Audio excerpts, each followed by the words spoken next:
నమస్తే welcome to BRK health. నేను పద్మ. ఈరోజు మనతో పాటు ఉన్నారు సీనియర్ డాక్టర్ భరద్వాజ్ గారు. నమస్తే అండి. నమస్తే.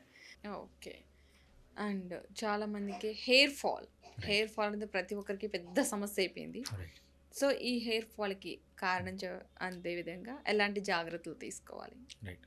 సో హెయిర్ ఫాల్ అనేది చాలా వాస్ట్ టాపిక్ అండి. సో ఎందుకంటే మనము అడ్వర్టైజ్మెంట్లో చూస్తుంటాం, హెయిర్ ఫాల్ ఉంటే ఈ ఆయిల్ వాడండి, ఈ షాంపూ వాడండి, ఆయిల్స్ వాడండి. చాలా తప్పది. ఎందుకంటే హెయిర్ ఫాల్ అనేది ఒక సిమ్టమ్. ఫర్ ఎగ్జాంపుల్, మీకు హెడేక్ వచ్చింది అనుకోండి. హెడేక్ వస్తే ఎండలో తిరిగిన దానివల్ల హెడేక్ రావచ్చు, రైట్? లేకపోతే ఆకలి వల్ల హెడేక్ రావచ్చు, లేకపోతే బ్రెయిన్ ట్యూమర్ వల్ల హెడేక్ రావచ్చు, వైరల్ ఫీవర్స్ వల్ల హెడేక్ రావచ్చు. హెడేక్ అనేది ఒక symptom, that is not the disease. కొన్ని వందల డిసీజెస్లో హెడేక్ వస్తుంది. Hair fall is a symptom, it is not a disease. కొన్ని వందల డిసీజెస్లో హెయిర్ ఫాల్ వస్తుంది. సో మనం ఆ డిసీజ్ ఏంది, each disease pathology different, so treatment కూడా డిఫరెంట్. అన్నిటికీ ఒకటే ఆయిల్ కాదు, అన్నిటికీ ఒకటే షాంపూ కాదు, అది చాలా రాంగ్ నోషన్ అనమాట. సో మనం హెయిర్ ఫాల్ రావడానికి కొన్ని వందల డిసీజెస్ ఉన్నాయి, కానీ దాంట్లో 3 డిసీజెస్ ఇంపార్టెంట్.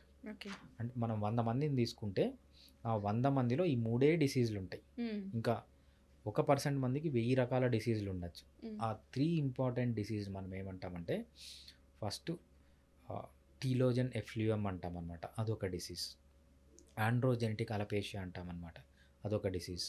ఇంకోటి ఏంటంటే అలపేషియా ఎరేటా అంటాం అనమాట. 3 డిఫరెంట్ డిసీజెస్. ఈ 3 డిఫరెంట్ డిసీజెస్కి రీజన్స్ వేరే, ప్యాథాలజీ వేరే, ట్రీట్మెంట్ వేరే. ఫర్ ఎగ్జాంపుల్, ఫస్ట్ మనం చెప్పుకునేది ఏంటంటే అలపేషియా ఎరేటా అంటాం అనమాట. అలపేషియా ఎరేటా అంటే ఏంటంటే, కొంతమందికి ప్యాచెస్గా హెయిర్ పోతుంటుంది, పేను కొరుకుడు అంటే, పేను కొరికింది, ఫస్ట్ వెరైటీ అనమాట. దాన్ని ఏమంటామంటే అలపేషియా ఎరేటా అంటాం. అది auto immune disorder. Auto immune disorder అంటే ఏంటంటే, మీ బాడీలోకి ఏదన్నా ఒక బ్యాక్టీరియా కానీ వైరస్ కానీ బయట నుంచి వస్తే మన ఇమ్యూన్ సిస్టమ్ ఏం చేయాలంటే దాన్ని చంపేయాలి. ఈ ఆటో ఇమ్యూన్ కండిషన్లో ఏమవుతుందంటే, మన బాడీ సెల్సే, మన బాడీ ఇమ్యూనిటీ మన బాడీ సెల్స్ని ఒక ఫారిన్ బాడీ అనుకొని చంపడం మొదలు పెడుతుంది. ఈ ఆటో ఇమ్యూన్ కండిషన్ అలపేషియా ఎరేటాలో ఏమవుతుందంటే, మీ హెయిర్ ఫాలికల్స్ని ఒక ఫారిన్ బాడీ అనుకొని మీ ఇమ్యూనిటీ చంపడం మొదలు పెడుతుంది. అప్పుడు ప్యాచెస్లో హెయిర్ పోతుంది.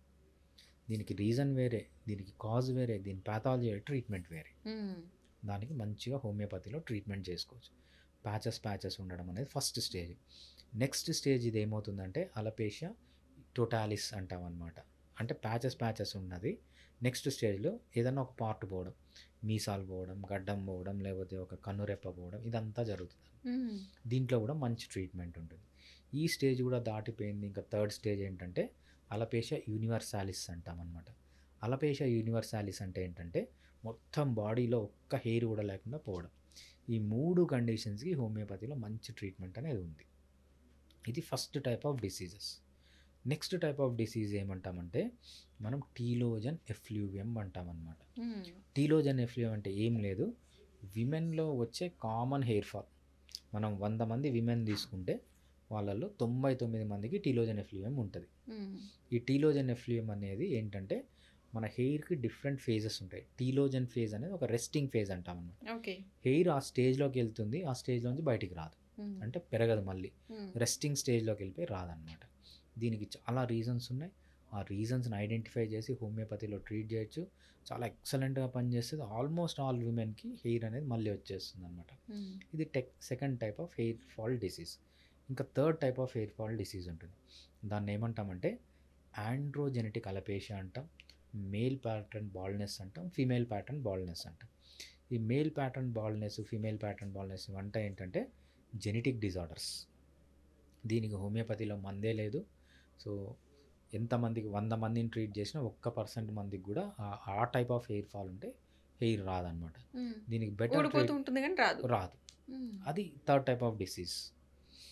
అది మెన్లో ఎక్కువ ఉంటుంది. మెన్లో బాల్డ్నెస్ అంటారు కదా, ఇక్కడ హెయిర్ పోవడం, ఇక్కడ హెయిర్, అది ఆండ్రోజెనెటిక్ అలపేషియా అంటారు. దానికి హోమియోపతిలో ట్రీట్మెంట్ లేదు. దీనికి బెస్ట్ ట్రీట్మెంట్ ఏంటంటే, మీకు ఆల్రెడీ రీసెంట్గా హెయిర్ పోతే మనకు మెనాక్సిడిల్, ఫినిస్ట్రైడ్ అనే మెడిసిన్స్ ఉన్నాయి. అవి డర్మటాలజిస్టే ఇవ్వాలి. డర్మటాలజిస్ట్ దగ్గరికి వెళ్ళి కన్సల్టేషన్ తీసుకొని తీసుకోవాలి, వేరే వాళ్ళు ఇవ్వడానికి లేదు. మీకు మ్యారేజ్ అయ్యింటే ఆ మెనాక్సిడిల్, ఫినిస్ట్రైడ్ వాడచ్చు. మ్యారేజ్ కాకపోతే ఓన్లీ మెనాక్సిడిల్ ఒక్కటే వాడాలి, ఫినిస్ట్రైడ్ వాడకూడదు. విమెన్ అయితే అసలు మ్యారేజ్ అయినా మ్యారేజ్ కాకపోయినా ఫినిస్ట్రైడ్ అనే ట్యాబ్లెట్ వాడకూడదు, ఓన్లీ మెనాక్సిడిల్లే వాడాలి. ఓకే, ఇదంతా ఏంటంటే ఆల్రెడీ హెయిర్ రూట్ ఉంటే, హెయిర్ రూట్ కూడా పోతే ఏంటంటే నెక్స్ట్ హెయిర్ ట్రాన్స్ప్లాంట్ చేసుకొని ఈ మెడిసిన్స్ వాడుకోవడం అనేది చాలా ఇంపార్టెంట్ అన్నమాట. సో మనము చాలామంది అడ్వర్టైజ్మెంట్లు చూసి మోసపోతారు.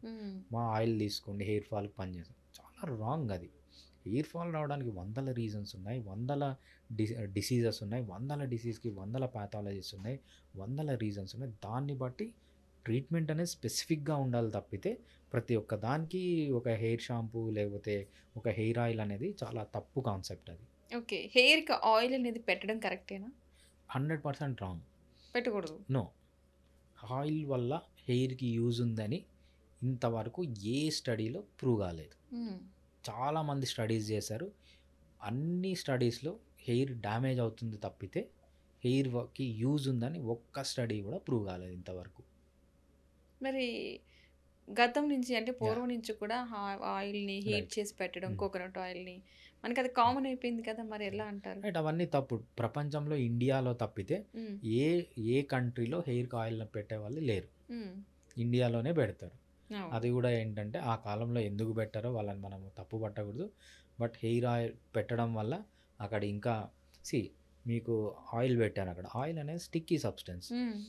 మనకు బాడీలోంచి చాలా చెడు పదార్థాలు బయటకు వస్తుంటాయి, స్వెట్ రూపంలో, సబేషియస్ గ్లాండ్స్ రూపంలో అన్నీ బయటకు వస్తుంటాయి. ఇదంతా పోయి బ్లాక్ చేసేస్తుంది, లోపల ఉన్న చెడు పదార్థాలన్నీ అట్లనే ఉండిపోతాయి. అదేవిధంగా బయట నుంచి వచ్చే ఏదైనా డస్ట్, ఏదైతే ఆల్గే ఫంగై ఏదైనా ఉంటే అవన్నీ ఈజీగా అతుక్కుంటాయి, ఓకే. పోకుండా అవన్నీ అక్కడ అతుక్కొని డిసీజ్ కాజ్ చేస్తాయి. మ్మ్. కెమికల్స్ కానీ ఇవన్నీ అతుక్కుంటాయి. ఈ కెమికల్స్ బయటివి లోపల ఉన్న చెడు బయటికి పోతూ బయట ఉన్న చెడు అంతా వచ్చి అతుక్కుంటుంది. దీనివల్ల ఇంకా డ్యామేజ్ అవుతుంది తప్పితే ఆయిల్ పెట్టుకోవడం వల్ల యూజ్ ఉంది అని ఇంతవరకు ఏ స్టడీ ప్రూవ్ కాలేదు. అన్ని స్టడీస్ ఆయిల్ వల్ల స్కిన్కి, హెయిర్కి డ్యామేజ్ అవుతుందనే చెప్పాయి కానీ ఏ స్టడీ ఇంతవరకు ప్రూవ్ చేయలేదు. Okay, hair wash and head bath చేస్తూ Yeah. ఉంటారు. అంటే కొంతమంది డైలీ చేసే వాళ్ళు ఉంటారు, కొంతమంది వీక్లీ ట్వైస్ అట్లా చేస్తూ ఉంటారు. బట్ ఈ వీక్లీ అంటే వారంలో ఎన్నిసార్లు హెడ్ బాత్ చేస్తే మంచిది?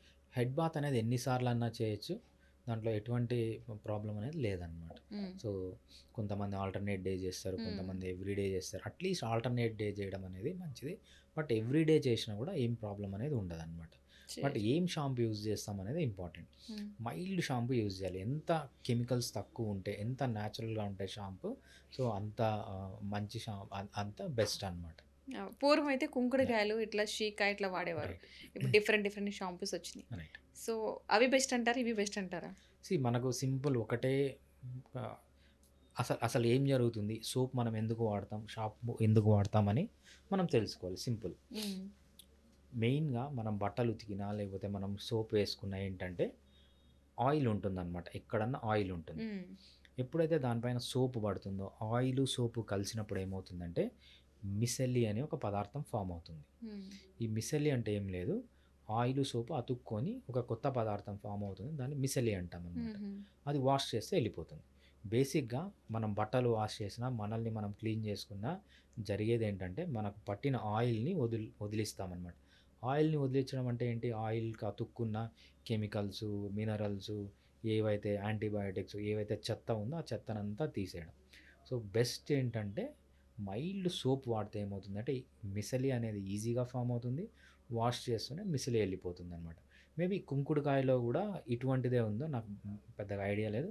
బట్ షాంపూ వాడడం, మైల్డ్ షాంపూ వాడడం, ఎక్కువ కెమికల్స్ లేని షాంపూ వాడడం, ఎక్కువ కెమికల్స్ లేని సోపులు వాడడం అనేది చాలా హెల్దీ.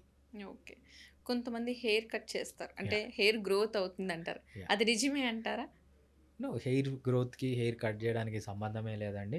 చాలామంది పిల్లల్ని కూడా చూస్తుంటాం అనమాట, అరే వీడికి గుండు కొట్టించాలి, గుండు కొట్టించినాక హెయిర్ థిక్గా వస్తుంది, అవును. గుండు కొట్టికపోతే హెయిర్ థిక్గా రాదు అంటానంట. అవన్నీ అపోహలు.